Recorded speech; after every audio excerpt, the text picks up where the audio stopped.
Dear God, send us a saint, a man or a woman, a boy or a girl, born and raised in these United States.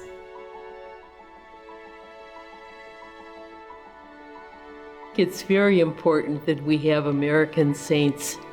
It shows that our country is one of faith and belief in God, and that Elizabeth Seton was a fine exemplar of that.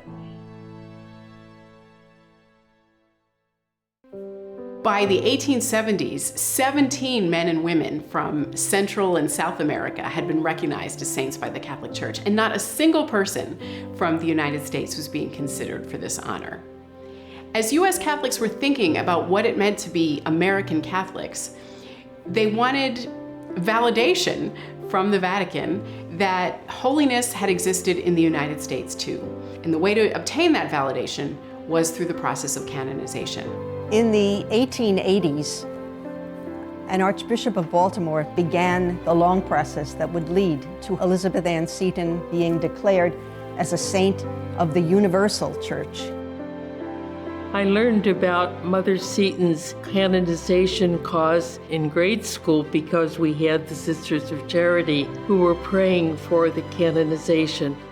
Undoubtedly, prayer was very important in Mother Seton's canonization. Elizabeth Ann Seton's cause for canonization took a really long time. U.S. Catholics were just really bad at proposing causes for canonization. They didn't have the experience, they didn't have the connections in Rome. In fact, there were very few people working at the Vatican who even spoke English. It required a lot of time, effort, faith, and prayer to be resolved.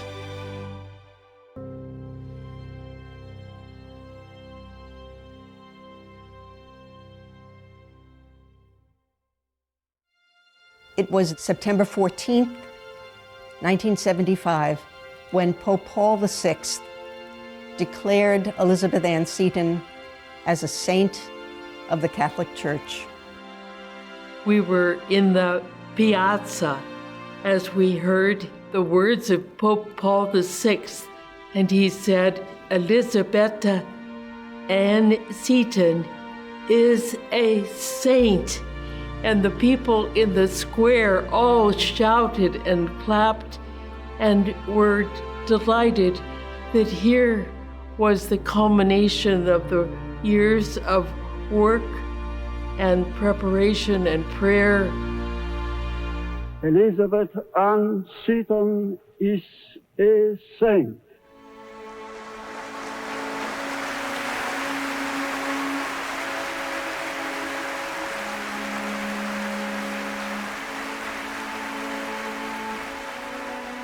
Elizabeth Ann Seton's canonization was a triumph for American Catholics.